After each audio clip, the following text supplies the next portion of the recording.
মাছ কি করে বাবা সবসময় তাকিয়ে থাকে। রাধারানী বলছে সজনী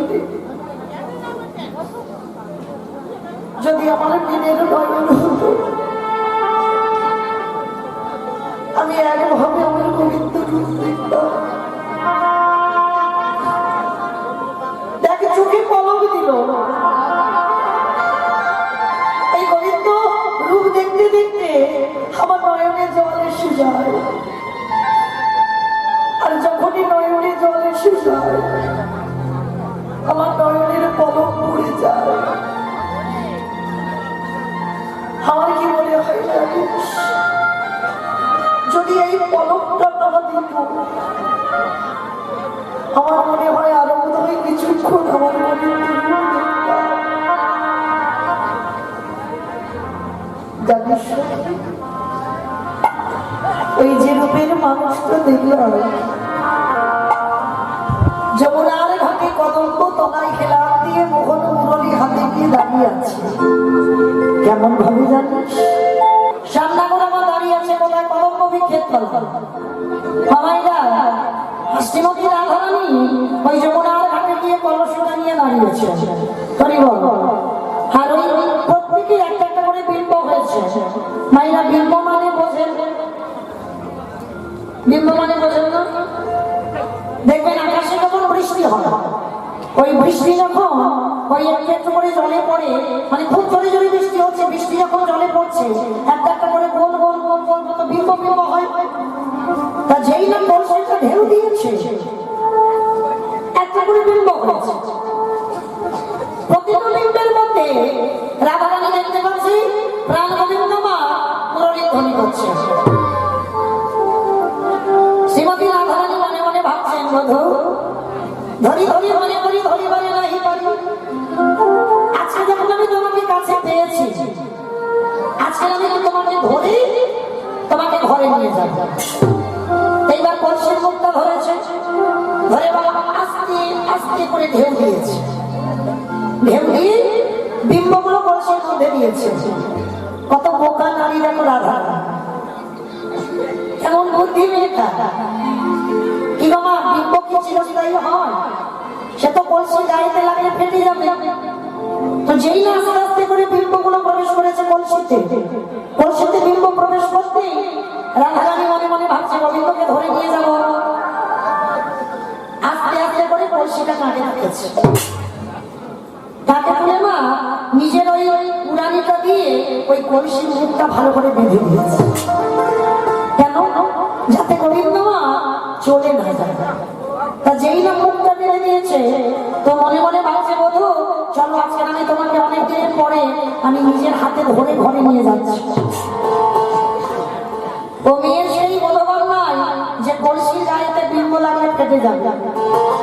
তো যেই না মা ওই কলসিটা নিয়ে কিছুটা দূরে গেছে আর কিছুটা দূরে গিয়ে দেখছে মা ওই মনে মনে ভাবছে মা ওই মুখটা অনেকক্ষণ তো বন্ধ করা আছে এখন ওই দম বন্ধ হয়ে যায়নি তো দেখি যেই না কলসির মুখটা খুলেছে খুলে দেখে না মা সে কলসির মধ্যে আর একটাও বিম্ব নেই। কখন ফেটে গেছে সব। তো রাধারানী আমার এগিয়ে গিয়ে কলসিটাকে নিয়ে জোর করে মাটিতে কলসিটাকে বসিয়ে দিয়েছে। যেই না মাটিতে বসিয়ে দিয়েছে মা সঙ্গে সঙ্গে কলসি বলে উঠলেন রাধে গো রাধি গো তুমি তুমি বোধহয় জানো না এই জগৎ সংসারের মাঝে তুমি যদি ধৈর্য হারা হয়ে যাও কোনদিন গোবিন্দ কোনদিন গোবিন্দ কৃপা হবে না। বলি ধৈর্য কৃষ্ণ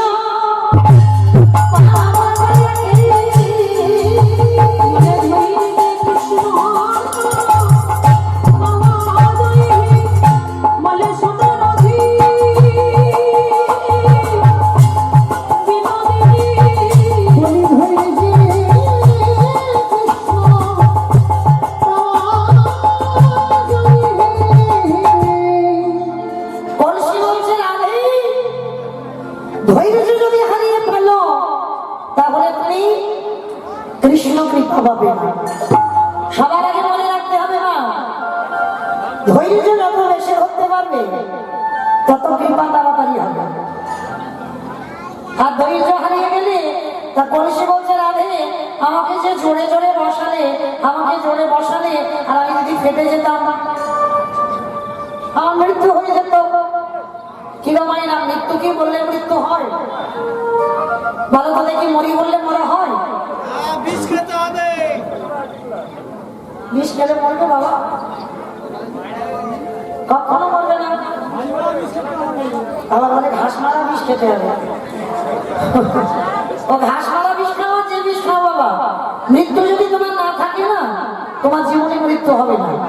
ওই জন্য শাস্ত্র বিধান দিয়েছে বাবা, কে যে কিভাবে মরবে জগতে কেউ জানে না। কেউ এখানে বলতে পারবে না বাবা কার মৃত্যু কিভাবে হবে। ওই জন্য শাস্ত্র বিধান দিল বাবা, কেউ খেয়ে মরে, কেউ খাইয়ে মরে, কেউ গিয়ে মরে, কেউ দিয়ে মরে, কেউ দেখে মরে, কেউ শুনে মরে, কেউ বলে মরে, কেউ ভালোবেসে মরে। এই জায়গা কথাগুলো বললাম, একটা কথা গ্রন্থের বাইরে যাবে না। যদি কারো জানা থাকে তো প্রশ্নের উত্তর দিতে পারেন। আচ্ছা বলেন তো মা, খেয়ে মরেছিল কে? জানা থাকলে বলবেন, না হলে আমি বলে দেবো। শাস্ত্রের বাইরে কিন্তু যাবে না। খেয়ে মরেছিল বাবা বকাসুর। কৃষ্ণ বসতে গেল, বকাসুর এমন করে কৃষ্ণকে গিলে খেতে গেল, একেবারে বকাসুর বধ হয়ে গেল। তাহলে খেয়ে মরলো বকাসুর।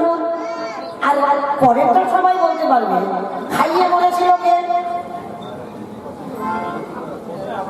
পুতনা। বেশ, পুতনা, তাই না? স্তনে বিষ মাখালো, কৃষ্ণ ছদিনের ছেলে এমন করে টান দিল, পুতনা বধ হয়ে গেল।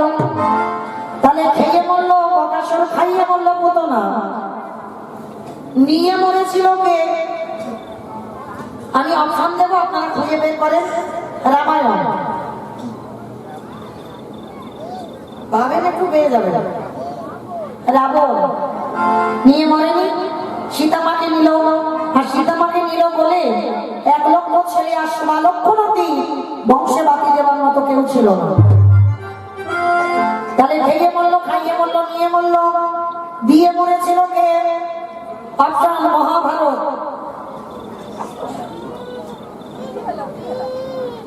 কর্ণ দিয়ে মরেনি, কবচ কুণ্ডল দিল। আর কবচ কুণ্ডল দিল বলেই কর্ণবধ হলো। কবচ কুণ্ডল যদি না দিত বাবা, কর্ণ জীবনে বধ হতো না। তাহলে খেয়ে মরলো, খাইয়ে মরলো, নিয়ে মরলো, দিয়ে মরলো। শুনে মরেছিল কে? অর্থাৎ মহাভারত। গুরু দ্রোণাচার্য।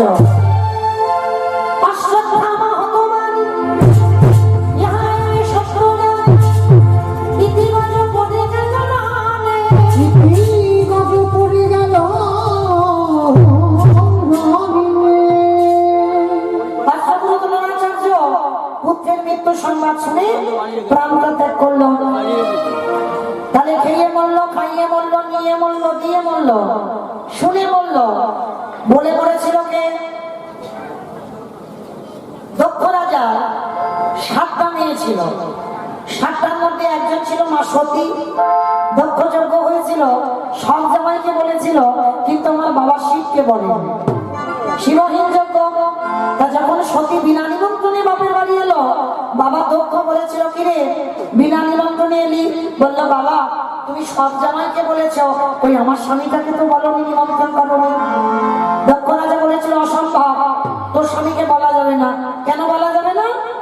কারণ তোর স্বামীকে যদি বলি, তোর স্বামীকে তুই যজ্ঞে আসবে ভূত প্রেত নিয়ে, আর আমার যজ্ঞটা ভণ্ড হয়ে যাবে। ওই জন্য তোর স্বামীকে কোনো অনুষ্ঠানে বলা যাবে না।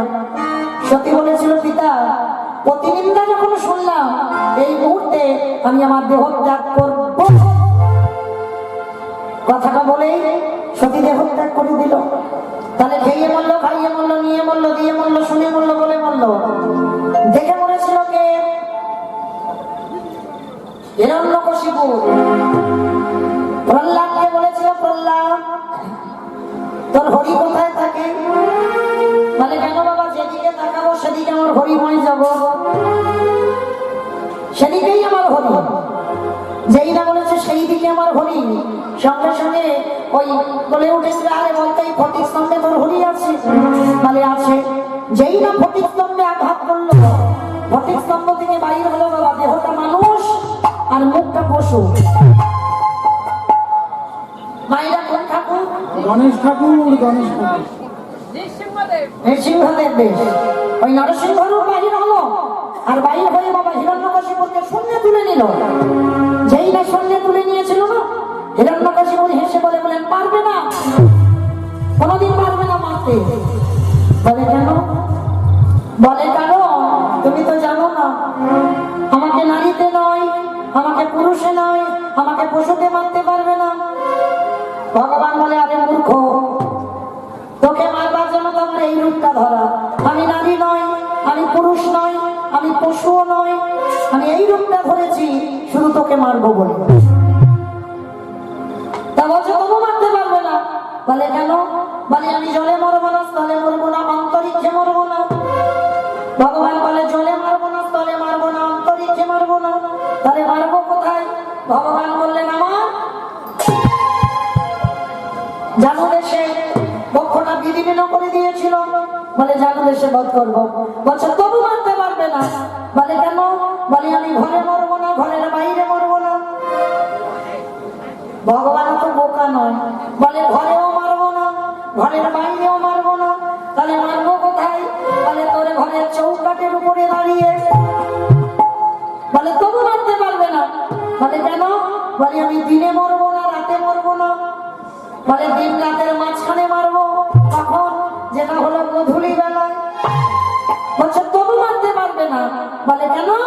বলে আমি মাসে মরবো না, বারে মরবো না। এই সময় আমার ভগবান একটু চিন্তায় পড়ে গেল। বলে মাসে মরবো না আর বারে মরবো না।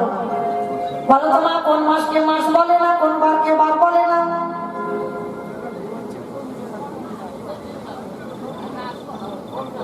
বৈশাখ মাস।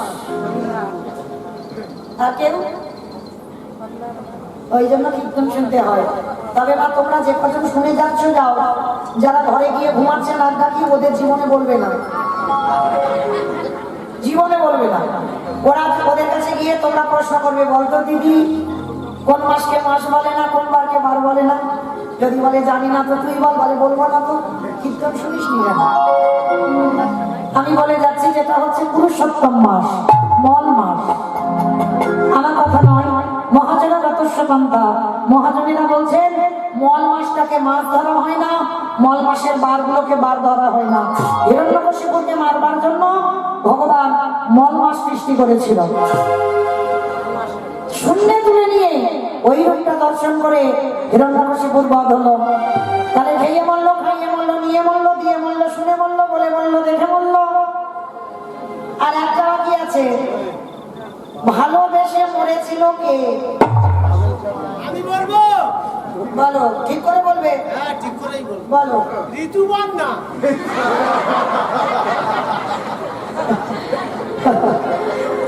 আমি প্রথমে বলে দিয়েছি শাস্ত্রের বাইরে যেন না যায়। আর তাছাড়া ঋতুবান এখন মরেনি, সবে তার মা মরেছে, ফেসবুকে দেখলাম। মানে সিনেমা দেখে দেখে মাথাটার এই অবস্থা। শোনো, ভালোবেসে মরেছিল ঋতুপর্ণা নয়, ভালোবেসে মরেছিল রাজা দশরথ। দশরথ ভালোবেসে মরেছিল। বলো তো কাকে ভালোবেসে মরেছিল? রামকে। হ্যাঁ, কইকেয়ী মাকে। বেশ, কইকেয়ী মাকে ভালোবেসে মরেছিল। দশরথের কটা বউ ছিল জানো? 750।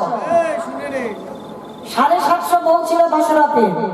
দুপুরবেলা শুনলেন রাবণের 10,000, আর আমার ভগবানের কৃষ্ণের 16,108টা। তবে না তাদের পাওয়ার ছিল। ভগবান তোমাদের বলেনি তোমরা 2-4টে করে করে বেড়াও, কারণ ভগবানের ক্ষমতা আছে আর আমাদের ক্ষমতা নাই। কিন্তু মা এইবার লক্ষ্য করে দেখেন, সেই যে দশরথ 750 বউয়ের মধ্যে 3টে প্রধান, কৌশল্যা, কৈকেয়ী, সুমিত্রা। আর তিনজনের মধ্যে সব থেকে প্রেম বেশি করতো কাকে জানো? কৈকেয়ী মা। মানে অপরাধ নেব না, আমি একটা চলতি কথা বলি। অনেক অনেক ছেলেরা আছে দেখবে একটু বউ পাগলা হ্যাঁ, আছে আছে এই আর দাম দিয়ে। আছে, দেখবেন একটু বউ পাগল মতো, মানে বউকে চোখে হারায়, মানে খেতে বউ, কোথাও যেতে বউ, চলতে বউ, মানে বউ ছাড়া যেন অন্ধ, মানে বউ ছাড়া চলতে পারে না। কিন্তু মায়েরা এই দশরা যুদ্ধে যাবে, তাও বাবা বউকে সঙ্গে নিয়ে যাবে। মানে কিরকম ভালোবাসা মনে করো, বউকে নিয়ে যাবে যুদ্ধ করতে, রথে বউকে বসিয়ে রেখে বউয়ের মুখে একবার করে দেখবে আর যুদ্ধ করবে। এইরকম প্রেম। আরে ওই প্রেমটা দিয়ে কায়দা করে ওই কৈকেয়ী মা কি করেছিল? দুটো বর চেয়েছিল। প্রথমবারে ভরত হবে রাজা, দ্বিতীয়বারে রাম যাবে 14 বছর বনবাস। আর যখন রাম বনবাসী হলো, দশরথ কেঁদে কেঁদে বিছানা সজ্জা হলো, মৃত্যুর সঙ্গে লড়াই করছিল দশরথ। আর মরবার আগে দশরথ একটা কথা বলে গেল, বলবো? বলো মা বলো, সব বলছো। আমাদের বলেনি, তোমাদের বলি মা বলি। আমাদের বলেনি, আমার দাদা ভাই বাবা ঠাকুর যারা যারা বিয়ে করেছো ভাইরা ওদের বলেছে। এই শুনে কি বলেছে জানো? দশরথ মরবার আগে বললো, বলিরজি তোরা যেন খবরদার আমার মতো বউ ভালোবাসিস না। মরবি মরবি। ভালোবাস, আমি ভালোবাসতে পালন করিনি, কিন্তু বাবা একটা কথা খেয়াল রাখবেন, সব সময় বউ যেন মাথায় চড়ে না বসে। দশরথ মরবার আগে বললো, যাদের যাদের বউ মাথায় চড়ে ওগো তাদের দশা।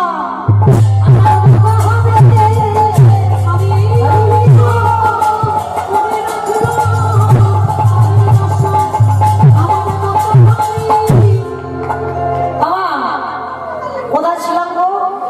ওই পাশের বাড়িতে। পাশের বাড়িতে নয়, ইরাতে কোথায় ছিলাম? রাধারানী যমুনার ঘাটে জল আনতে এসেছিল, তাই তো? চলো, হাতে থেকে জলটা তুলে ঘরে গেল। আর ঘরে যেই না গেছে, সখীগণ সবাই মিলে এসেছে। জয় রাধে জয় রাধে রাধে রাধে প্রিয়া প্রিয়া জয় রাধে জয় রাধে রাধে রাধে প্রিয়া জয় রাধে জয় রাধে রাধে প্রিয়া প্রিয়া জয় রাধে জয় রাধে রাধে রাধে প্রিয়া প্রিয়া। আছে তেইরা শ্রীমতী রাধারানী যেই না বাড়িতে ফিরেছে বাবা, কলসির কথা ভেবে কলসিটাকে নিয়ে আর গেল না। আর ঘরে দেখে এইবার শাশুড়ি রান্নানি ধরেছে, বউ এই বউ, ও ঘুমাচ্ছে। এই! আরে সোনার কলসি নিয়ে চলে গেলি, আর সোনার কলসি জলের ঘাটে কি তুই সোনার কলসিটা জলে ফেলে দিয়ে চলে এলি? বাবাইরা 1.5 লাখ টাকা যদি সোনার ঘড়ি হয়, একটা দামি কলসি, তাহলে কলসিটার দাম কত হবে? রাধারানীর বাবা রাধারানীর বিয়েতে যৌতুক দিয়েছিল, সেই কলসি করে জল আনতে গিয়ে বাবা কলসিটা ওই যমুনার জলে ফেলে দিয়ে চলে এসেছে। ললিতা বিশাখা এসে রাধারানীর কানে কানে বলছে, হ্যাঁ রাধে, সোনার কলসি ফেললে মানে কি গো মাইরা? সোনার থেকে দামি বস্তু না পেলে সোনা হারায়? তুমি সোনা হাত থেকে ফেলে দিচ্ছ, তাহলে নিশ্চয়ই সোনার থেকে দামি জিনিস দেখেছো। ভালো ভালো বুঝবে মা। ধরো জ্যোতিষী তোমার হাতের রেখা দেখে বললে একটা পাথর নিতে হবে, আংটি বানাতে হবে, তা সেই আংটিটা বাবা তুমি তামার করে পড়তে পারো, রূপোর করতে পারো, সোনার করতে পারো। তো আমার ক্ষমতা নেই মা, কোন রকম একটা তামার আংটি করতে পারবো, তা তামা দিয়ে পাথরটা বাঁধিয়ে হাতে পড়ে আছে। কিছুদিন করবার পর মনে মনে আশা জাগলো, যদি একটা রূপোর আংটি পেতাম, টাকা পয়সা জমিয়ে অনেক অনেক কষ্ট করে একটা রূপোর আংটি করেছি। ভালো করে বলবে, বুঝবে মা। তাহলে রূপোর আংটি যদি করো তাহলে কি মা তামার আংটি ভালো লাগবে? পছন্দ হবে? তামার রূপো দুটো পাশাপাশি রাখবে, তামা ভালো লাগবে না, রূপোটা করলেই ভালো। কিন্তু রূপো করবার পর কিছুদিন পরে বাবা যদি তুমি একটা সোনার আংটি করো তখন কি রূপো ভালো লাগবে? রূপো তুচ্ছ, সোনাটা করবে। সোনাটা করবার পর এবার যদি তুমি কষ্ট করে একটা হীরের আংটি বানাও, অনেক দিনের একটা ইচ্ছা আমি হীরের আংটি করবো, হীরের আংটি বানিয়েছ, তাই হীরে যদি করো সোনা ভালো লাগবে? সোনা তুচ্ছ, সোনা ফেলে দিয়ে হীরে পড়বো। আর ললিতা বিষয়টা প্রশ্ন করছে, রায় ও রায় বলো না, এই যে তুমি সোনার কলসি ফেলে দিলে, সোনার থেকে মূল্যবান নিশ্চয়ই পেয়েছ, তাহলে সোনার থেকে মূল্যবান সেটা কি? ওরে ললিতা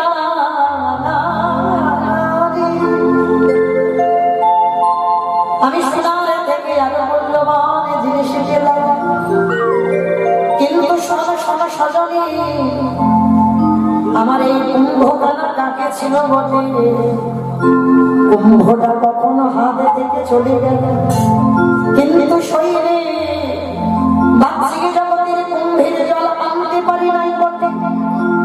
কিন্তু ললিতা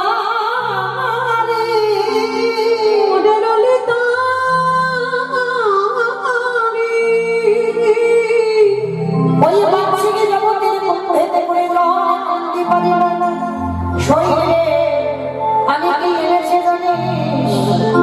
আমার নয়ন কুম্ভ,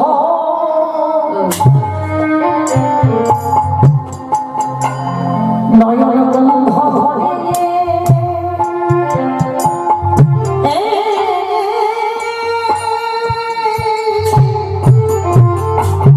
এনেছি আমি ওই রূপে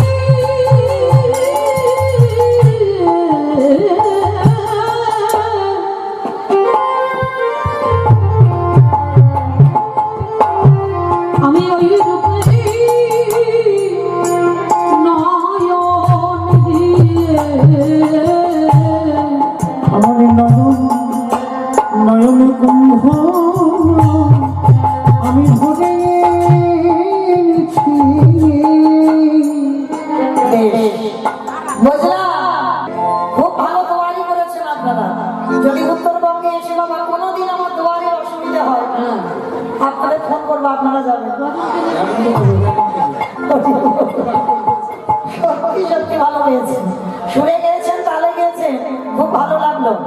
হ্যাঁ, এই যে আমরা একসঙ্গে কীর্তন গাইলাম, কোনোদিন না কোনোদিন বলতে তো পারবে যে আমরা একসঙ্গে কীর্তনিয়ার সঙ্গে গান গেয়েছিলাম। হ্যাঁ, খুলিগুলো আনবে। ও খুলিগুলো না এখানে তৈরি করবে, তৈরি করে নেবো। হরিবল, তাহলে চলে এই নাম করতে করতে প্রভু আমার সুরধনী গঙ্গার তীর ধরে আসছে, আর বিষ্ণুপ্রিয়া কলসিটাকে নিয়ে ধরেছে, আর বিষ্ণুপ্রিয়ার নয়ন আমার গৌরের নয়নে নয়ন দিয়েছে। বলি হাতে কলসি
সে কি আর হয়ে যাবে মা, ভাবতে ভাবতে যে চলে যাবে। তো যেই না এইবার কি হবে, আমার কিছুতে সে ঢিল মেরে মেরেও সে আর কলসিটা তীরে আনতে পারছে না। যতবার ঢিল মারি বিষ্ণুপ্রিয়া কলসি ভেসে ভেসে চলে যায়। কলসিটা তো ভাসিয়ে দিল। ও মাইরা, কিন্তু গোবর রূপে লাগানো দিয়ে বিষ্ণুপ্রিয়া আজ সমাহারায় বসে যাচ্ছে। কেন গো? দেহ মন প্রাণে জীবন যৌবন আমার গৌর চরণে নিবেদন করেছে। আর কিছু ভালো লাগে না। কিরম প্রেমে করলে যেটা হয়, গৌরের প্রেমে পড়েছে। অন্যান্য পুরুষের প্রেমে পড়লে নয় হয়, এমন রূপের মানুষের প্রেমে পড়ল। আরে ঘুমাই না, আরে খাওয়াও হয় না, সারাদিনে চাপা ফুলের তলায় বসে থাকে। চাপা ফুল, এই বিষ্ণুপ্রিয়াদের বাড়িতে একটা চাপা ফুলের গাছ ছিল মা। চাপা ফুলের গাছের গোড়াতে বিষ্ণুপ্রিয়া বসে থাকে। কেন? যতবার চাপা ফুল পড়ি ওই চাপা ফুলের না আমাদের গৌরের অঙ্গের রঙে দুটো এক হয়ে গেছে। চাপা ফুলে দেখে গেল গৌরের কথা মনে পড়ে নয়না জলে ভাসে। আচ্ছা মা, হঠাৎ মেয়ে গেল সুরধনী জল আনতে, কলসিটা ভাসিয়ে দিয়ে চলে এলো। বিষ্ণুপ্রিয়ার মা বলছে, হ্যাঁ রে প্রিয়া, কলসি কই? মাথা নিচু করে আছে। কিরে, ভেঙে দিয়েছিস? মেয়ে তো কলসির জন্য কাঁদছে না গো। মেয়ে যে কেন কাঁদছে সেটা কি মার কাছে বলতে পারবে? কি গো মায়েরা, বলা যায়? তুমি যদি হঠাৎ স্কুল থেকে ফিরতে ফিরতে কোনো রূপের পুরুষ দেখবে, তাকে যদি ভালোবেসে ফেলবে, তো হঠাৎ ধুম করে বাড়িতে এসে বলতে পারবে, বাবা অমুক ছেলেটাকে আমি খুব ভালোবেসে ফেলেছি, আমাকে বিয়ে দিতে হবে? পারবে কি? বলা যাবে? কখনো বলা যাবে না। সেরকম মেয়ে নেই, বলা যাবে না। তা শুধু আমাদের বাচ্চার জগতে দেখলে বাবা, আমরা স্কুল থেকে ফিরলে যদি একটা পুরুষ দেখি ভালো লেগে যাবে। কিন্তু বিষ্ণুপ্রিয়া জল আনতে গিয়ে জলের ঘাটে একটা পুরুষ দেখেছে, ভালোবেসে ফেলেছে। আর এমন ভালোবেসেছে বাবা, একেবারে সঙ্গে সঙ্গে দেহ মন প্রাণ সব সমান, মানে আর কোন দ্বিতীয় পুরুষ আর সেখানে জায়গা পাবে না। তো যেই না বাবা বিষ্ণুপ্রিয়া মামা কাঁদছে, আর বিষ্ণুপ্রিয়ার মা বলছে, আচ্ছা শোন, কান্নাকাটি করিস না, ঠিক আছে আমি বাবাকে বলবো কালকে একটা কলসি কিনে এনে দিতে, এতে কান্নাকাটি বলার কি আছে? কিন্তু মেয়ে তো আদৌ কলসির কথা ভাবছে না, ওর ভাবনার বিষয়টা তো আলাদা। সবসময় উদাসীন হয়ে বসে থাকে, ঘুম নেই, চোখের কোণে কালি পড়ে গেছে। কেউ এখানে প্রেমে প্রেমে পড়েছো নাকি? সে ভালো বলতে পারবে। ওই ওই ওই ওই ওই ওই ওই ওই ওই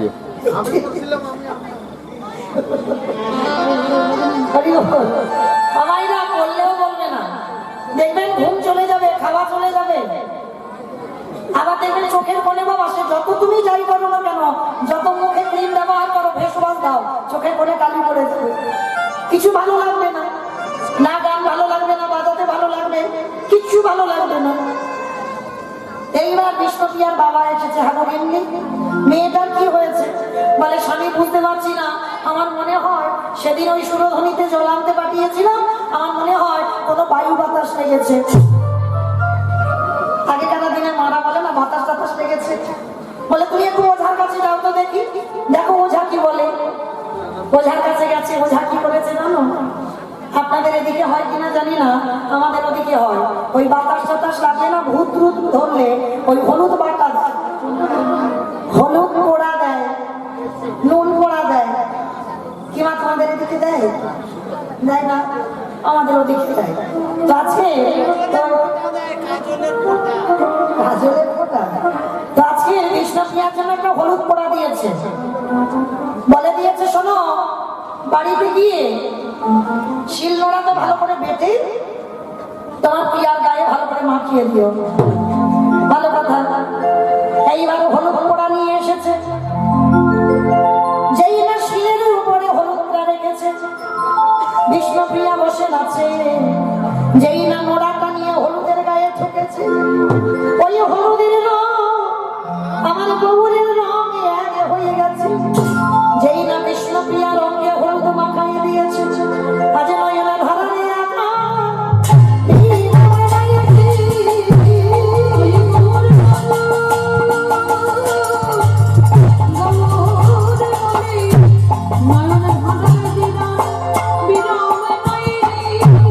মানে সে হলুদ মাখার আগে যেন কাঁদলো, বাবা হলুদ মাখার পরে আরো কান্না বেড়ে গেছে, পাগলিনীর মতো কাঁদছে। বাবা মা চিন্তায় পড়ে গেছে, হ্যাঁ গো, মেয়ের কি এমন ভূতে ধরলো, আর এমন ভূত ধরেছে মেয়ের কান্না থামছে না, বলে কি করবো।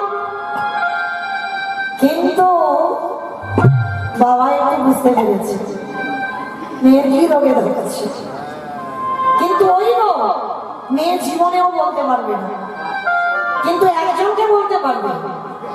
দেখবেন মা, একজনকে তুমি মনের কথা বলতে পারবে যদি প্রেমে প্রেমে করো, সে কে না বান্ধবী।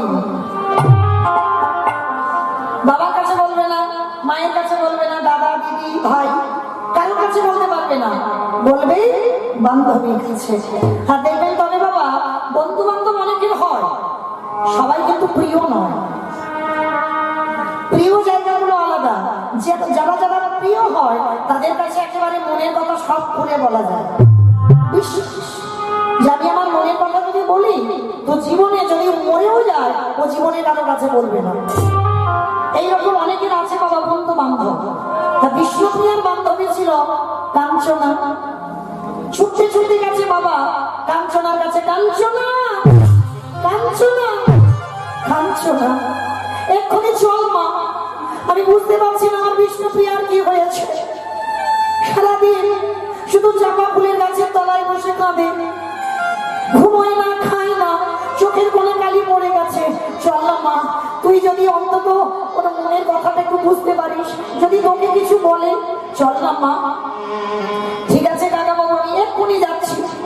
বিষ্ণুপ্রিয়ার বান্ধবী কাঞ্চনা ছুটতে ছুটতে এসেছে, আর কাঞ্চনাকে দেখে বিষ্ণুপ্রিয়া তখন মনের ভিতরে তার একটাই কথা, গোবরে গোবরে গোবরে গোবরে গোবরে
যদিও বাবা একজনের ভালোবাসলি, তুই খবর পেয়েছিস ও যে প্রথম বিয়ে করেছিল সেই বউটা সাপে কেটে মারা গেছে, আর তুই সেই গৌরকে ভালোবাসলি, আর গৌরকে ভালোবেসে আজকে পাগলের মতো হা গৌর পার গৌরে দেখা দাও গৌর বলে কাঁদছিস। কাঞ্চনা বিষ্ণুপ্রিয়ার মাথায় হাত বুলিয়ে বলছে, শান্ত হন, আমি কথা দিচ্ছি গৌরীর সঙ্গে তোরে দেখা করবো, কথা দিলাম। গৌর বড়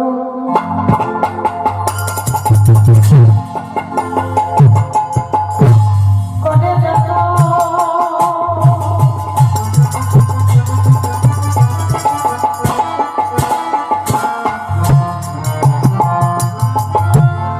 রাবে বহিয়া মা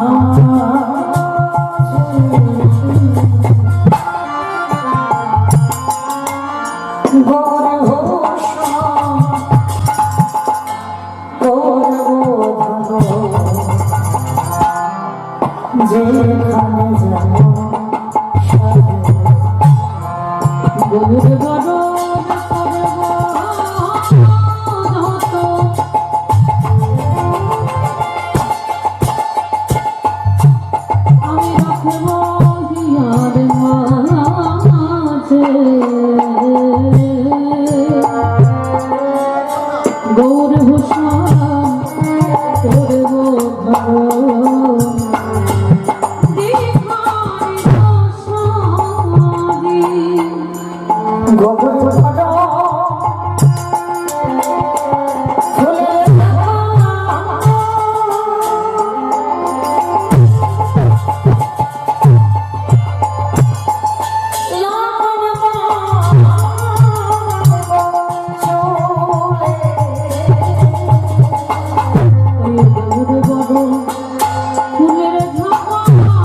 আচ্ছা সেই বিষ্ণুপ্রিয়া বলছে সংকাঞ্চনা এই যে গোবরের রূপে আমি দর্শন করলাম। কাঞ্চনা বলছে শোন, তাহলে গৌরের সঙ্গে বলিস না, গৌরের কথা বলিস না। গৌরের সঙ্গে আমি একজনের তুলনা করবো, গৌরের থেকে সব গুণে ভালো, তাহলে সেটাকেই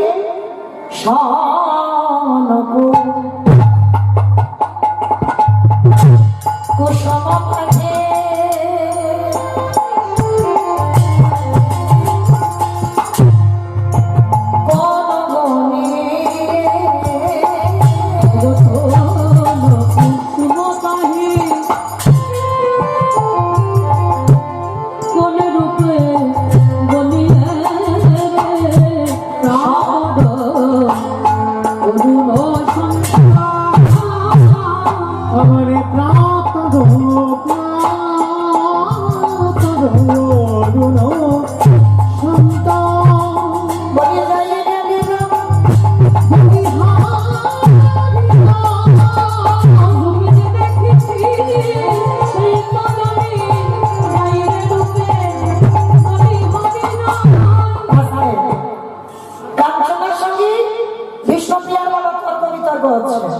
কিরকম তর্ক? বিষ্ণুপ্রিয়া বলছে শোন, আমার গৌরের রূপের সঙ্গে তুই কিসের তুলনা করলি? বলে সোনফুল। বাবা সোনফুলের কথা শুনেছেন, দেখেছেন সোনফুল? এই সোনফুলের রংটা বাবা ঠিক আমার গৌরের অঙ্গের রঙের মতো। তা কাঞ্চনা বলছে শোন, তোর গৌরের থেকে সোনফুল অনেক সুন্দর। বিষ্ণুপ্রিয়া বলছে দাঁড়া দাঁড়া দাঁড়া, মানলাম তো সোনফুল সুন্দর, কিন্তু শোন, ওই ফুলে তো কাঁটায় আছে, ওই ফুলে তো পোকায় আছে। কিরকম এরা ফুলে কাঁটা থাকে না, ফুলে পোকা থাকে না, থাকে না? তাহলে ফুলেতে কাঁটা থাকে, ফুলেতে পোকা থাকে, কিন্তু আমার গৌরের রূপের দিকে একেবারে চেয়ে দেয়। ওই ফুল কাউকে কাঁটা দিয়ে জ্বালা দেয় না, যন্ত্রণা দেয় না, পোকায় কামড়ে দিয়ে রক্তপাত করে না। তাহলে ফুলে যেটা হয় সেটা তো আমার গৌর চাঁদে হয় না। শোন, আমার গৌরের চাঁদের থেকে তোর ওই সোনফুল তুচ্ছ। কাঞ্চনা বলছে ঠিক আছে, সেটা নয় মেনে নিলাম, তোর গৌর চাঁদ জ্বালা দেয় না, যন্ত্রণা দেয় না, কামড় দেয় না, কাঁটায় আঘাত করে না, কিন্তু ওই যে পা তোর অরুণ সন্ধ্যা, মায়েরা অরুণ মানে কি? চাঁদ চাঁদ অরুণ মানে চাঁদ, অরুণ মানে কি জানে না, জানো না? অরুণ মানে সূর্য, সকালবেলার সূর্য। এইবার কাঞ্চনা বলছে কি রে, সকালবেলার সূর্য নিশ্চয়ই তোর গৌরের থেকে বেশি ভালো। মানে চুপ কর, কি বাবা, ঠান্ডার সময় নয় ভালো, কিন্তু বৈশাখ জ্যৈষ্ঠের সময় কি ওই সূর্য দেবে যদি তাপ দেয়, সইতে পারবে? পারবে না। তাহলে কোন সময় সূর্য ভালো, কোন সময় সূর্যদেব খারাপ। সকালের সূর্য ভালো লাগে, কিন্তু ওই সূর্য যখন দুপুর বেলা হয় সেই সূর্য কি ভালো লাগে? ভালো লাগে না। কিন্তু আমার গৌর রূপ।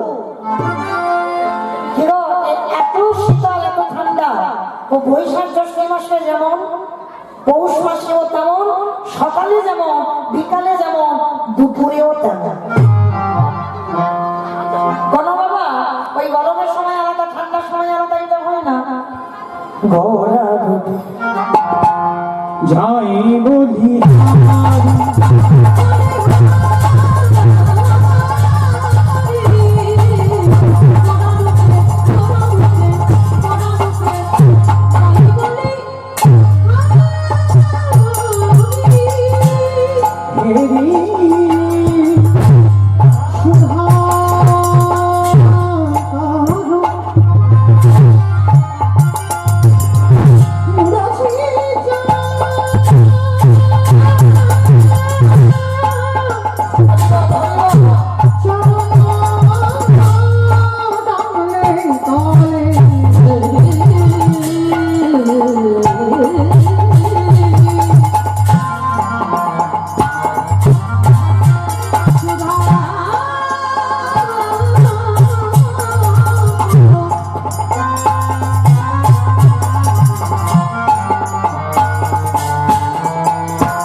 করু দশ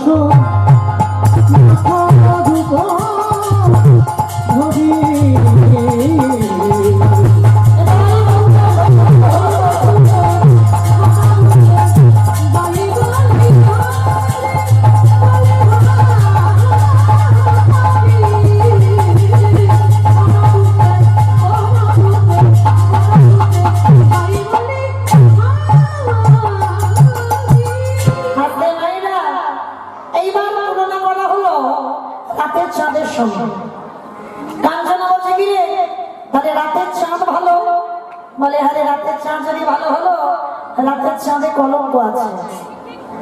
কি গো ভাইরা, রাতের চাঁদ, আকাশের চাঁদ কত কলায় পূর্ণ? 17 কলায়। 17 কলা, 16 কলা।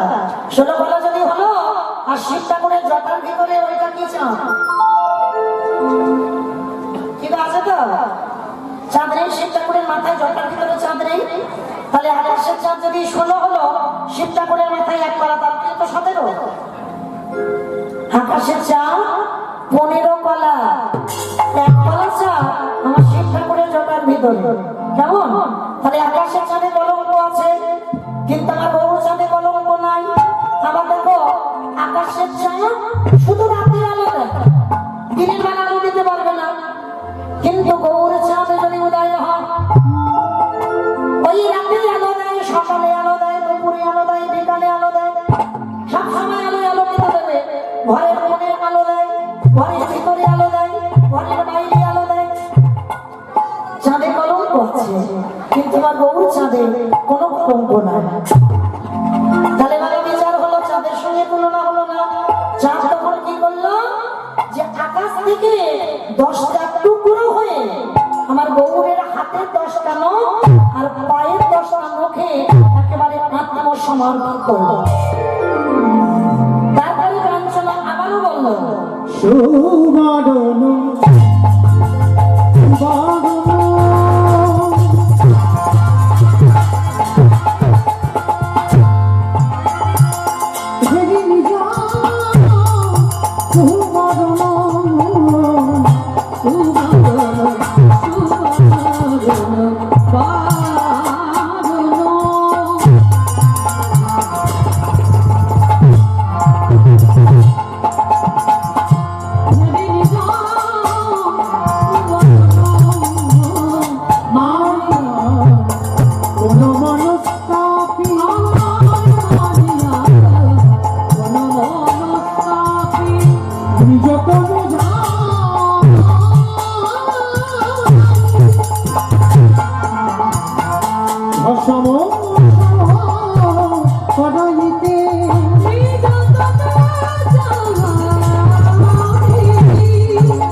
সন্তাপে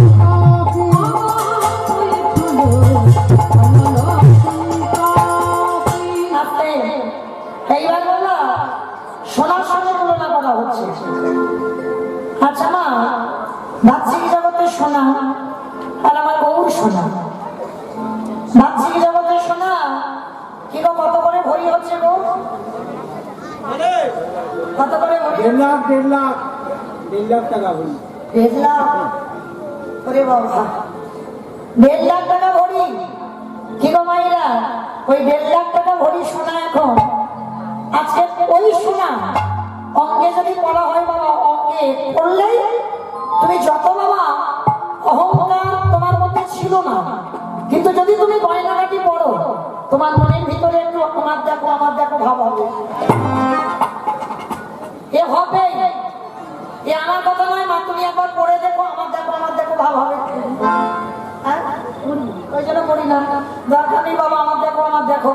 দেখবে তুমি যদি মোটা মোটা হাতে সোনা বাঁধানো শাঁখা পড়ো, একটা বালা পরেছো, সব আঙুলে আংটি পরে আছো, বড় একটা সোনার চেন গলায় দিয়েছে, এইরকম যদি সোনা এটা এইরকম, যদি এটা সোনার যদি হয়, কি বাবা সোনার যদি এটা হয় আর এরকম পরে আমার মনের ভিতরে হবে না একটু আমার দেখো হবে কি না? অহংকার, শুধু অহংকার নয়, পিছনে আবার ভয়ও থাকবে। ভয় থাকবে না কি গো? এত এই যে এত বড় সোনার চেন পরে যদি কীর্তন গায়, সকালবেলা হবে, এখান থেকে আমার ঘরে যেতে টাইম লাগে কত জানো? 19 ঘন্টা। 19 ঘন্টা যাবো, ওখানে যেতে রাত হয়ে যাবে। আর এখানে যদি বাবা কেউ কোথাও যেতে পারে, মনিদাদি গান গাইছিল না, কি বড় একটা মোটা সোনার চেন পরে, হাতে কত সোনার আংটি, সোনার একটা শাখা পড়েছিল বড় মতো মোটা মতো দেখলাম। আর যাওয়ার সময় যদি গাড়িটার সামনে দাঁড়ায়, চকচকে একটা অস্ত্র নিয়ে, বাবার সমস্ত গয়নাগাটি খুলে দিয়ে দিতে হবে, তাহলে দরকার নেই বাবা গয়নার জায়গা থাক বাবা, কিন্তু এমন গয়না পড়ো যে গয়না দেখলেই সবাই তোমাকে শ্রদ্ধা করবে। দেখবেন বাবা, যত বাবা যুবক ছেলেদের কথা বলছি, অল্প বয়সের ছেলেদের কথা বলছি, যদি বাবা কপালে তিলক সেবা থাকে, গলায় তুলসীর মালা থাকে, কিছু হোক বা না হোক, একবার পিছন থেকে বাবা সে কোন কেটে হোক আর যাই মেরে হোক, বলবে হরে কৃষ্ণ, ভালো আছো তো? এই হরে কৃষ্ণ এটা বললো তো, হেলাই বলুন হেলাই বলুন, হরে কৃষ্ণ বললো তো, এতেই হবে বাবা, সে যেভাবে বলুন। দেখবে এই যে মালাটা পড়ে আছে, এতে কোনো ভয় নেই, এইটা করলে কি হবে? শ্রদ্ধা হবে, ভক্তি হবে। কেউ যদি দেখে যায়, মনে মনে ভাবে মানে বাবা অন্য কিছু আজে বাজে কথা বলবো না, কেন গলায় তুলসীর মালা, অত মুদ্রা, আবার তিলক সেবা দাদার সঙ্গে দরকার নেই কিছু বলার, চলাইছে হবে। কিন্তু এটা যদি শোনার হয়, ভয় থাকবে, অহংকার থাকবে। কিন্তু যদি গৌরের সোনাকে অঙ্গে পড়ে, এই জীবনে তার কোনোদিনও ভয় হবে না, সমস্ত ভয় থেকে সে মুক্ত হয়ে যাবে, সে অহংকার থাকবে না, সে অহংকার বিহীন হয়ে সাধু বৈষ্ণব চরণে লুটিয়ে পড়বে। আজকে সেই সোনা যখন দেখলো, তাহলে গৌরের রূপের কাছে আমি তুচ্ছ, তখন কি করলো? সেগড়ার কাছে গিয়ে নিজেকে জ্বালিয়ে পুড়িয়ে ছাই করে দিল। সোনা কিন্তু শক্ত নয় মা, সোনায় সোহাগা দিয়ে দেখবেন, যখন ওই আগুন দেবে না, জলের মতো তরল, জল যেমন তরল সেই রকম সোনা। শরীরটাকে জ্বালিয়ে পুড়িয়ে দিল, গৌর চরণে আত্মসমর্পণ করে বলল, হে গৌর হরি, আমার চৈতন্য হয়ে গেল, এতদিন আমি সোনা, আমার অহংকার ছিল, কিন্তু আজ আমি নিজে পুড়ে তোমার চরণে বলে দিলাম, তোমার চরণে জানিয়ে দিলাম, আমার থেকে তোমার রূপ অনেক উপরে। মহাজন দাঁড়িয়ে বলছে, যা সম বিধিক অধিক নাহি অনুভবী, তুলনা দিবার নাহি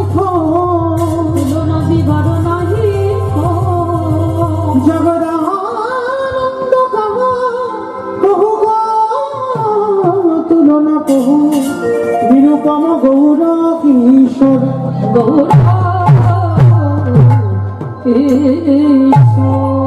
জগদানন্দ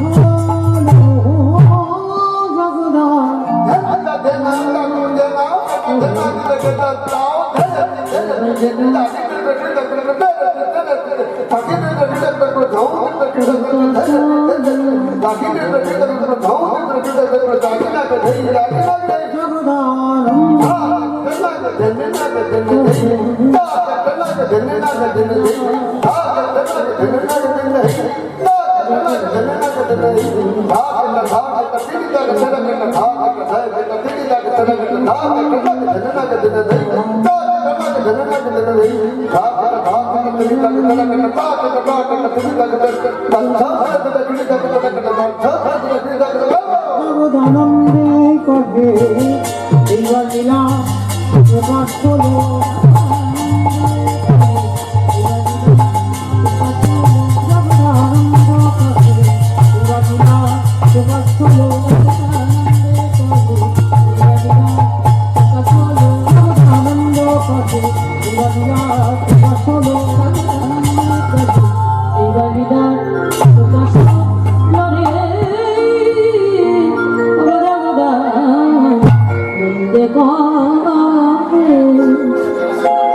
শ্রীকৃষ্ণে জাতি কো খেলা সর্ব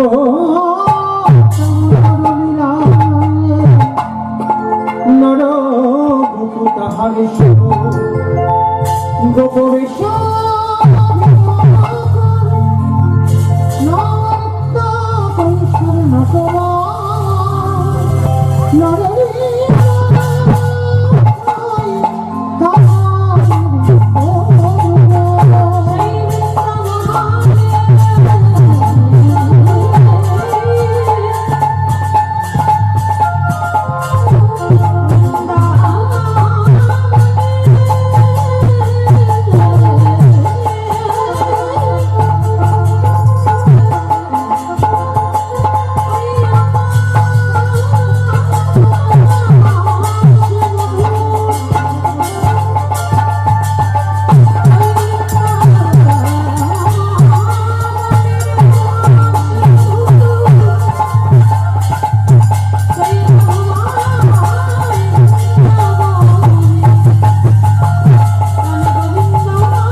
চলুন আমরা সবাই পৌঁছে গেলাম মধুমাসুধা বৃন্দাবন ধাম। এতক্ষণ যখন নবদ্বীপে ছিলাম সবাই দিকে একবার প্রেম সে আমার সঙ্গে সবাই বলেন তো গৌর সুন্দর কি নবদ্বীপে ধাম কি সচিব নন্দন কি বিষ্ণুপ্রিয়া কি নিতাই চাঁদ কি ভক্তবৃন্দ কি হরিবাসর ধাম কি সাধুর বৈষ্ণব কি আপন আপন গুরুচরণ কি নিতাই গৌর ধুলিতে। চলো দেখি সবাই বৃন্দাবনে যেতে গিয়ে একটা ভজন গাইতে গাইতে যাওয়া হোক। সবাই দেখি একবার পেনছে একটু উলুধ্বনি তোলেন দেখি।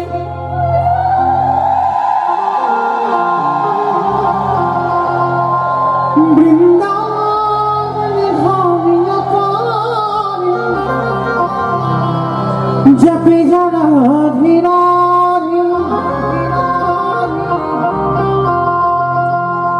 রাধে সরকার জপে যারা ধীরা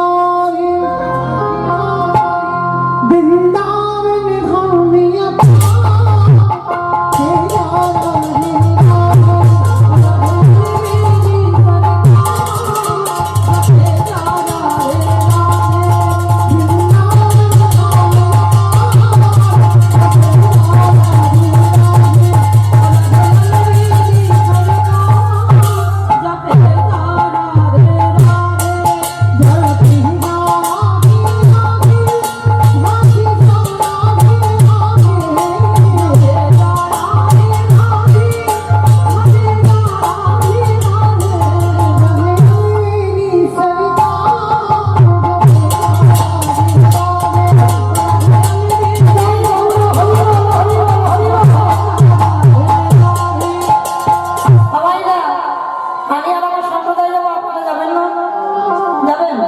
ওইদিকে হাত দুটো তোলেন, আমার শুনে একবার বলেন জয় জয় রাধে রাধে রাধে রাধে রাধে রাধে রাধে বৃন্দাবনে বৃন্দাবনে বৃন্দাবনে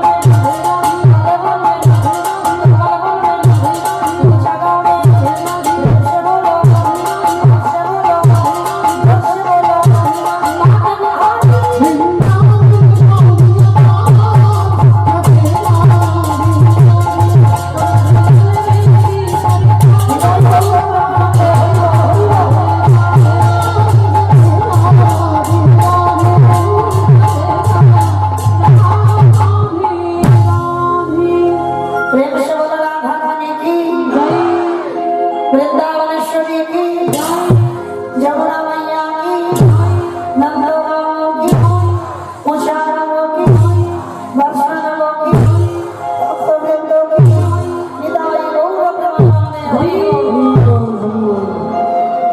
पहुंचे गए मधुमा सुधा वृंदावन धाम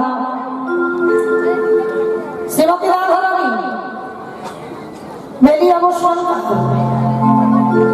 আমার বেলি অবসান কাল কোন সময়টাকে বলে? ভোরের বেলা দিনের শেষ, সন্ধ্যা শুরু, যে সময়খানকে বলা হয় বেলি অবসান কাল। আর এই বেলি অবসান কালে শ্রীমতী রাধারানীর কাছে যমুনার ঘাটে জল আনতে, তো ঠিক নবদ্বীপে বিষ্ণুপ্রিয়া যেমন দশা, বৃন্দাবনে আমার রাধারানী ঠিক তেমনই দশা।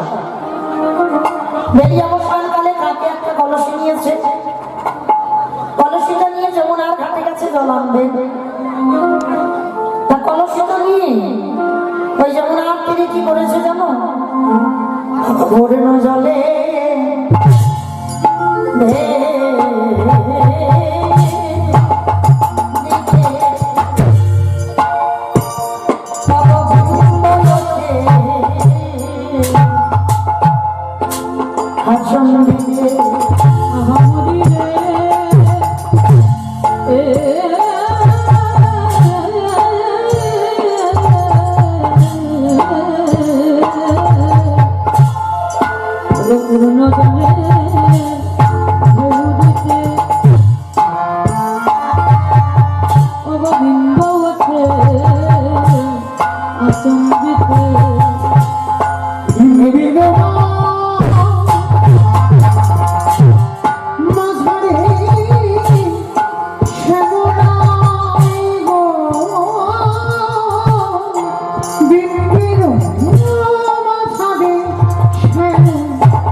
রাধারানীর কাছে সখীগণ এসে বলল, রাধে রে,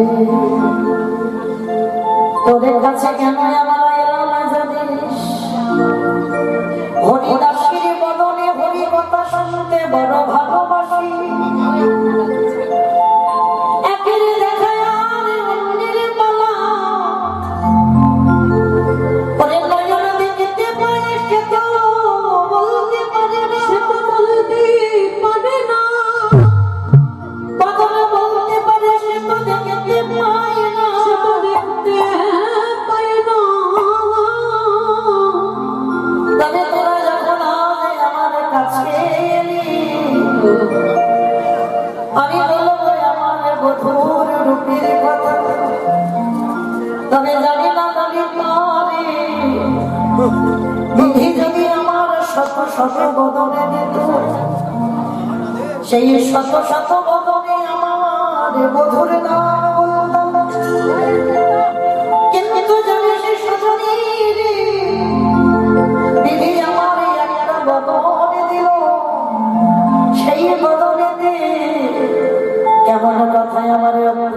রূপের কথা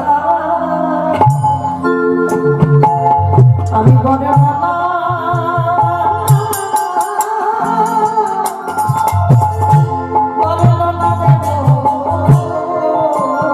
আমার এক বদনে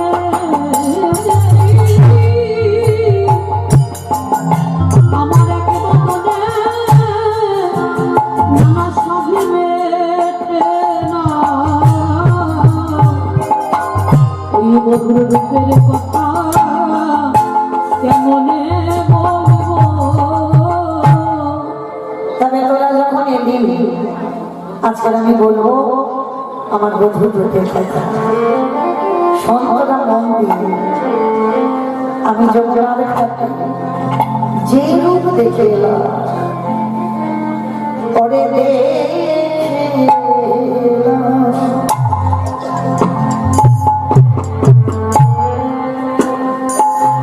তাদের দেখে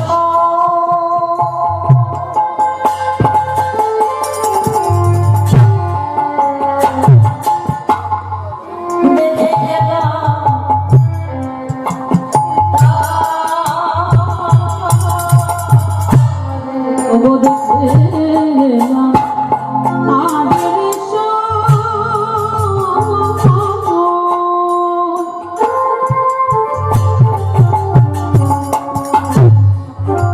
আমি দেখে এলাম তাদের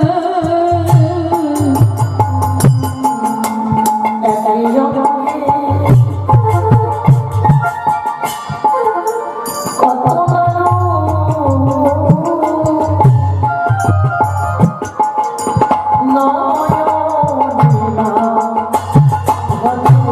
আবার এক রঙে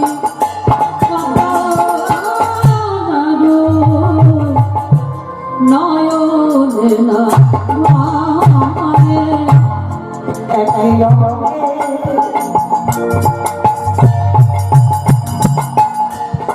কত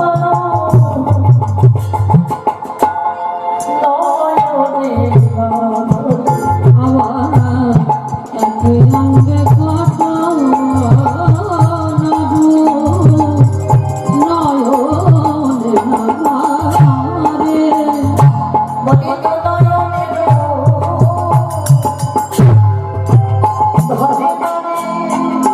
আমার বধূর রূপে কি মাধুরী দুনয়নে রূপ মনে নারী ওরে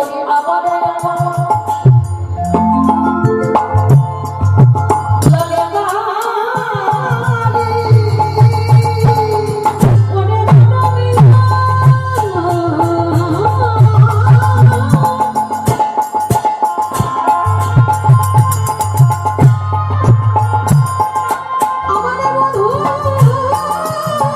রূপের কথা আমি বলবো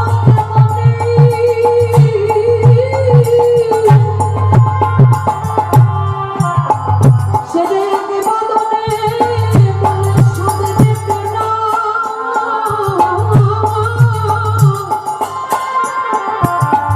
বিধি যদি আমার সহস্র বদন দিত আমি বলতে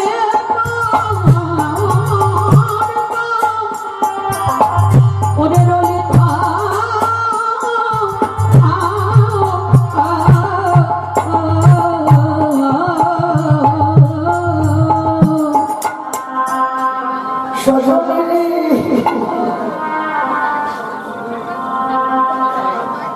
আমার গোবিন্দের যে রূপ দেখা শুরু করলো ওই রূপ দেখে আমার কি মনে হচ্ছে বিধি যদি আমার মিনের নয়নে দিত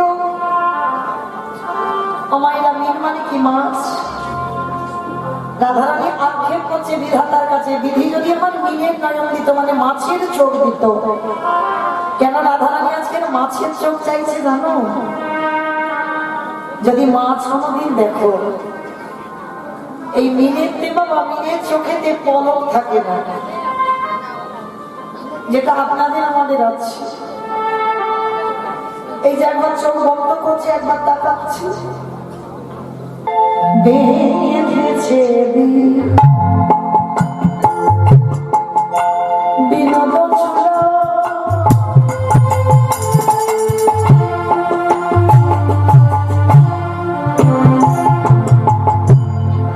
নববন্ধা দিয়া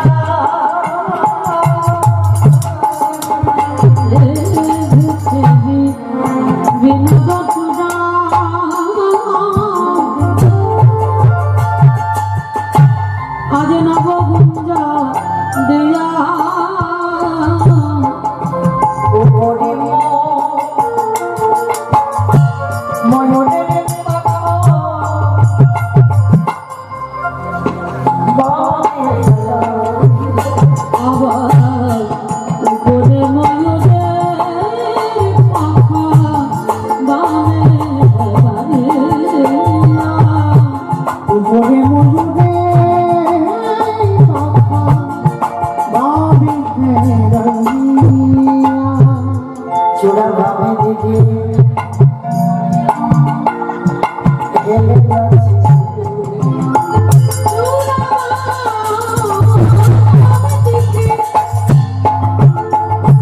ডাকে ডাকে হিলি আছে মায়ের কত সাধে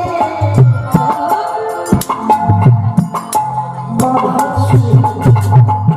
চূড়া বাবে ডেকে হিলি আছে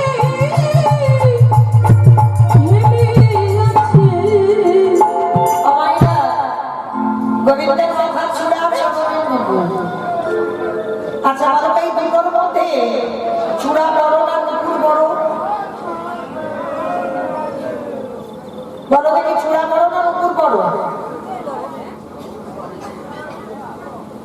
যে উপরে থাকে সেই তো বড় চূড়া বড় তাই তো চূড়া বড় আচ্ছা এইটা বলো তো দেখি এই পৃথিবীতে বাবা সব থেকে বড় ধনী কে যাদের অনেক টাকা আছে যাদের অনেক টাকা আছে তাই তো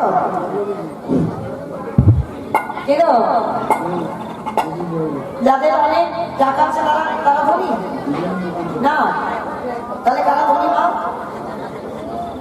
যে জন্য কৃষ্ণ প্রেম সম্পদ অর্জন করে এ জগতে সেই তো ধনী এ জগতে সেই তো ধনী এ জগতে সেই তো ধনী এ জগতে সেই তো ধনী কৃষ্ণ চরণ আশ্রয় করে এ জগতে সেই তো ধনী আসে যে জন্য কৃষ্ণ চরণ আশ্রয় করে এই জগতে সেই ধনী হয় তাহলে মা মাথার চূড়া আর চরণের নপুরের মধ্যে কে বড় হলো নপুর বাহ এটা যদি কথাবার্তা বলো তাহলে তো ভালো লাগবে হ্যাঁ তাহলে নপুর বড় হলো তো এই যে ভগবানের চরণে দুটো নপুর এরা কিন্তু একটা ছোট আর একটা বড় সমান সমান নপুর নয় ভগবানের চরণে একটা ছোট নপুর একটা বড় নপুর এই ছোট আর বড় কেন হলো এই ছোট বড় নপুরেরা কারা এরা হচ্ছে বাবা গুরুদেব আর শিষ্য এই গুরু শিষ্য এরা চরণের নপুর হয়ে আছে কিভাবে শুনে না কর্ণমণি নামে এক গুরুদেব ছিল তা গুরুদেব কি করেছে বাবা স্নানের ঘাটে নেমে নাভি পর্যন্ত জলে নেমে আহ্নিক করছে আর ওনার একটা ছোট শিষ্য ছিল যার নাম বিশ্বাবসু তো বিশ্বাবসু কি করেছে ও ছোটবেলা থেকে একটা অভ্যাস ছিল মানে ওই ছুটতে ছুটতে এসে আর একেবারে জলে ঝাঁপ। কে গো মায়েরা তোমরা করেছো ছোটবেলায় শীতের সময় না গরমের সময় মানে ছুটতে ছুটতে ছুটতে ছুটতে এসে আর একেবারে দুম করে জলে পড়া করেছো আমি করেছি অনেক ছোট তখন মানে সামনে বাবার বাড়ি পুকুর ছিল তো মানে বন্ধুদের নিয়ে খেলা করতে করতে বাবা একেবারে ঝাঁপ দিয়ে আর সে জল একেবারে ঘাটা জল থেকে আর উঠবো না যতক্ষণ না মা মেরে মেরে ওই পুকুর থেকে তুলবে ছোটবেলার তো তো যারা যারা ছোটবেলায় ওই ঝাঁপ কাটাকাটি খেলা খেলেছো জানো তা বিশ্বাবসুর একটা অভ্যাস ছিল তা গুরুদেব আহ্নিক করছে আর বিশ্বাবসু কি করেছে একেবারে পিছন থেকে ঝাঁপ দিয়ে জলে পড়েছে আর যেই ঝাঁপ দিয়ে পড়েছে আচমকা শিষ্যের পায়ে থেকে জল গুরুদেবের গায়ে লেগেছে গুরুদেব রেগে গেছে রেগে গিয়ে বলে মূর্খ, তোর এত বড় স্পর্ধা, তুই কিনা ওই তোর পায়ের জল তুই আমার গায়ে দিচ্ছিস, তোর এত বড় সাহস হলো কি করে?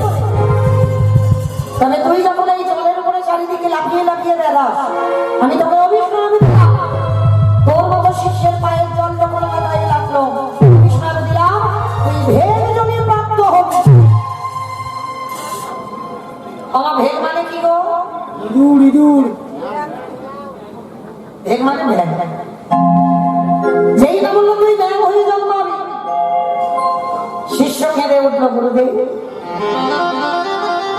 ব্যাগ হয়ে জন্মাবো বটে, কিন্তু তুমি একেবারে বলে দাও আমি ব্যাগ হয়ে যাবো, কিন্তু কবি আমি ব্যাগ থেকে উদ্ধার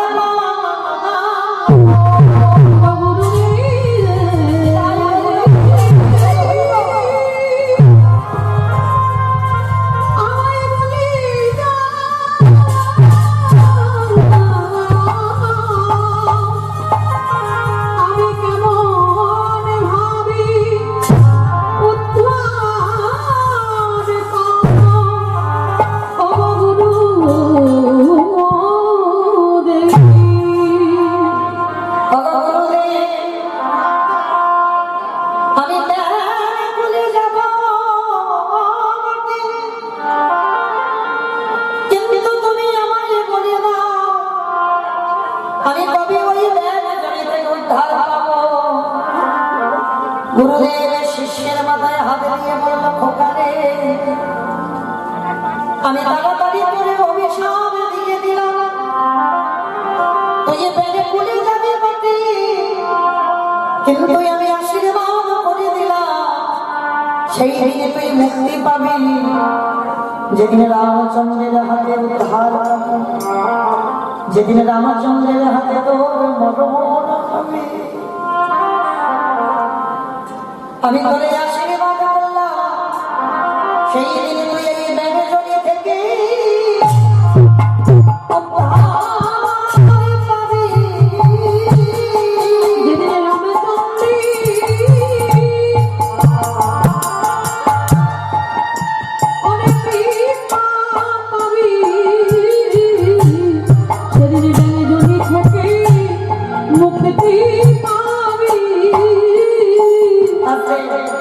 এইবার সীতা আমাকে হারিয়ে রামচন্দ্র লঙ্কা ঘুরে ঘুরে বেড়াচ্ছেন। যখন বাবা ঘুরতে ঘুরতে জঙ্গলে গিয়ে ওই ধনুকটাকে নিয়ে মাটিতে পুঁতে দিয়েছে, আর পর তো পর একেবারে ব্যাঙের পিঠের উপরে পড়েছে।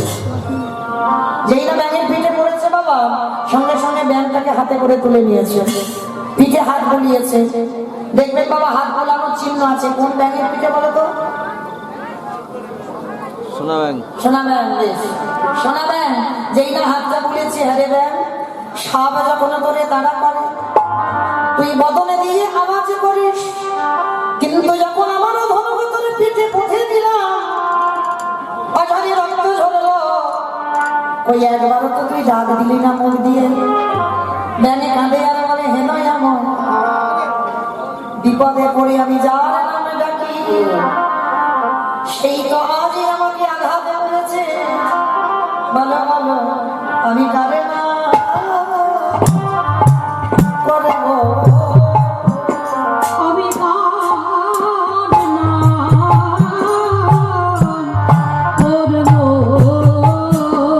বলি বলো বলো ও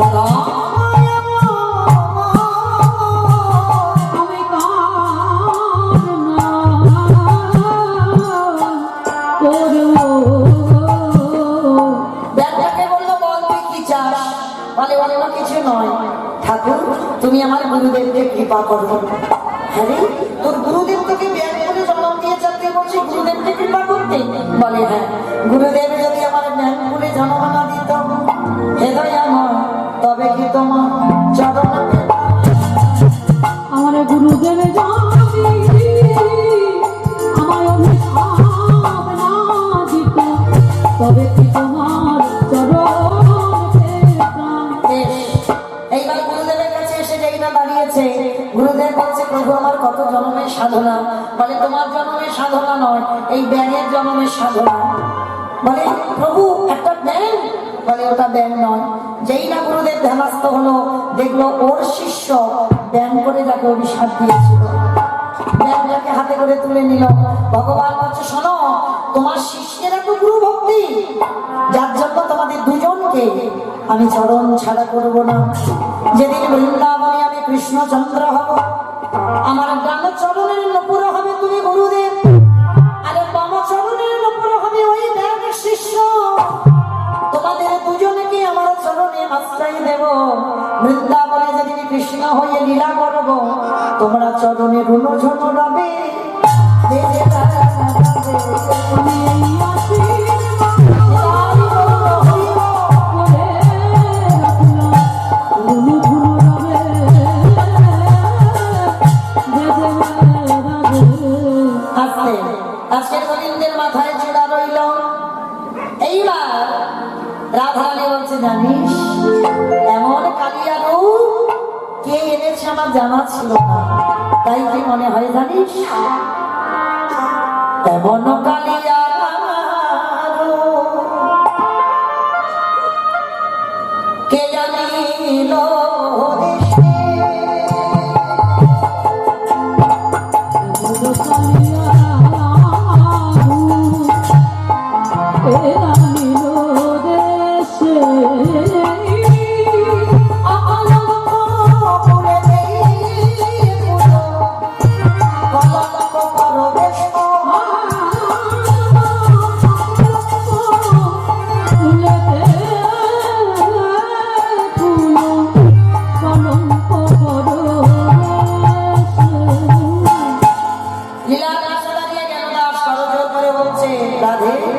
ওই রূপ যেন আমার কোনোদিন দর্শন হয়ে যায়। ললিতা ওরে কেন গেলাম যমুনার জলে,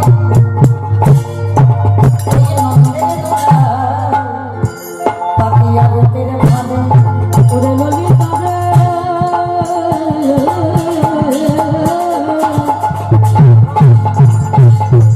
আমি কেন গেলাম যমুনার জলে, ওই নন্দের দুলাল পাপিয়া রূপের ফাঁদে। ভগবানের সামনে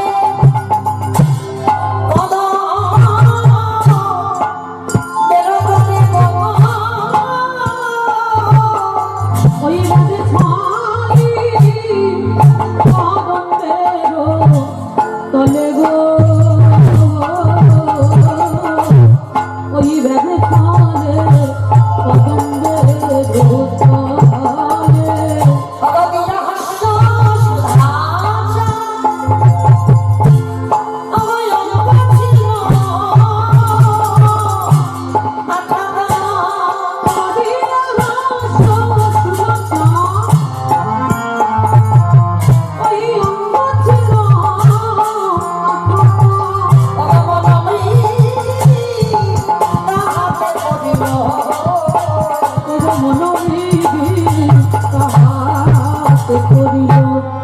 লজ্জা ছিল হিমা গুরু গোকুলাম শুভ্রদ্বার, ধর্ম পাপাটি ছিল তা বংশী ধনী বজ্রাধা করিয়ে নয়া কুশা। সমভূমি করিল আমায়, কালিয়া কুটিল বনে তুলসীল ধরে মাথায় উঠিল ব্রজ।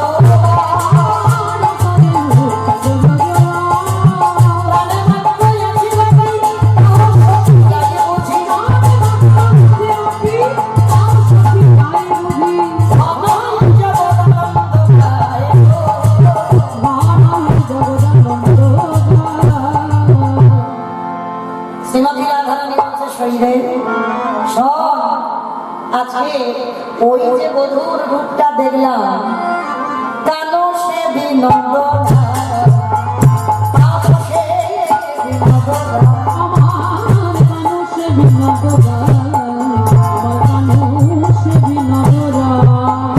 বিনোদ চিপরে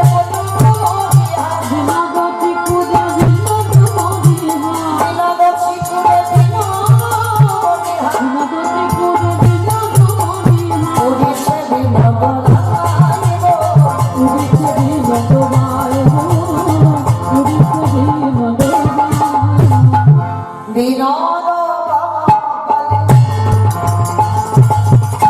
বিনোদ তিলক বিনোদ বিনোদ আমার বিনোদ পালে বিনোদ তিলক বিনোদ বিনোদ সাজে আমার বিনোদয় ধরে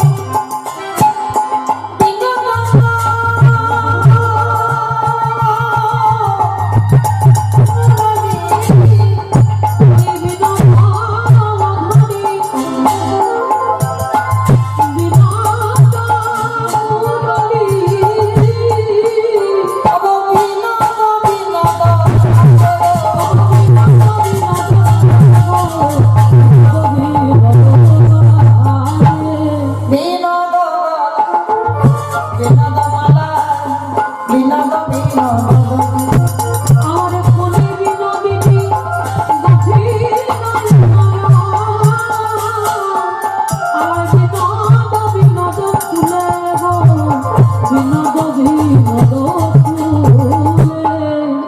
বিনোদ ঘটিতে বিনোদ ঘটিতে বিনোদ বিনোদ আমার বিনোদ ঘটিতে বিনোদ ঘটিতে বিনোদ বিনোদ সাজে বিনোদ চরণে বিনোদ পুরো বিনোদ বিনোদ ভাবে মুখে বিনোদ বিনোদ বাজে গো বিনোদ বিনোদ বাজে হে জগন্নাথ বিনোদ নাগর কলসি ভাসাইয়া যায় আমার কাহে জগন্নাথ বিনোদ নগর কলসি ভাসাইল রাধে তোরে কি দশা হুজুরটুকু বলতে বলতে শোন ওরে অলে বাবা ও শ্যামল আমার শ্যামল সে জগৎ ওরে না জানি কি হবে তোরি নাম গো না জানি কি হবে তোরি নাম ললিতা তুষার কাছে বলছে সংশয় আমার কি মনে হয় জানিস আজকের ওই গোবিন্দ রূপ দেখতে দেখতে আমার কি মনে হচ্ছে জানিস যদি নয়নের মধ্যে থাকি অন্তরে গোবিন্দ দেখি যদি নয়ন মুদে থাকি অন্তরে গোবিন্দ দেখি যদি নয়নের মধ্যে থাকি অন্তরে গোবিন্দ দেখি যদি নয়ন মুদে থাকি অন্তরে গোবিন্দ দেখি চোখ বন্ধ করলে গোবিন্দ দেখতে পাই আরে তাহলে কি করবি চলাফেরা কর চোখ তাকিয়ে বসে থাক নয়ন মেলিয়া দিয়া দেখি দিয়া দেখি দিয়া দেখি যদি চলে যাই পথে খেলে যাই মোর পাছি পাছি যদি চলে যাই পথে খেলে যাই মোর পাছি পাছি চরণ চরণ থাকা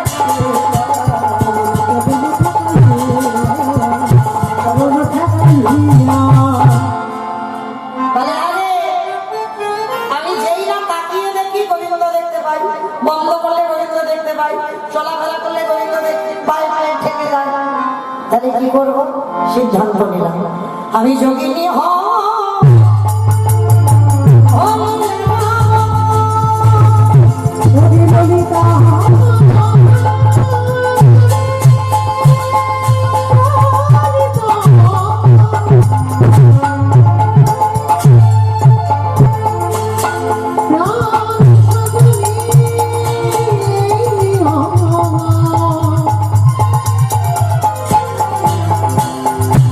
সাধনে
বৈশাখের মাস বেজে গেল আর শ্রীমতী রাধারানী অষ্টসখী পরিবৃতা হয়ে অভিসারে গেলেন। বাঁশি বাজে রাহি সাজে করে গেল